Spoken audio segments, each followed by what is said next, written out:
మరోసారి చిరుత కలకలం సృష్టించింది. వ్యవసాయ విశ్వవిద్యాలయంలో ఆదివారం మార్నింగ్ వాక్ చేస్తున్న వారు చిరుతను చూసి భయభ్రాంతులకు గురయ్యారు. వ్యవసాయ విశ్వవిద్యాలయం ఆవరణలో ప్రొఫెసర్ జయశంకర్ విగ్రహం వద్దకు వచ్చిన చిరుత అక్కడి నుంచి చెట్లలోకి వెళ్లిపోయినట్లు వాకర్స్ తెలిపారు.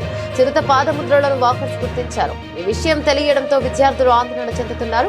రాజేంద్ర నగర్ లో ఇంతకు ముందు కూడా చిరుత సంచారం కలకలం రేపింది. 4 ఏళ్ల క్రితం Himayat Sagar voluntary research Hume house సమీపంలో ఆవులపై చిరుత దాడి చేసింది. ఒక ఆవు దూడను చిరుత చంపడం అప్పట్లో తీవ్ర కలకలాన్ని కలిగించింది. ఇప్పుడు ఏకంగా వ్యవసాయ విశ్వవిద్యాలయం ఆవరణలోకి చిరుత రావడం ఆ ప్రాంత వాసులను ఆందోళనకు గురి చేస్తోంది.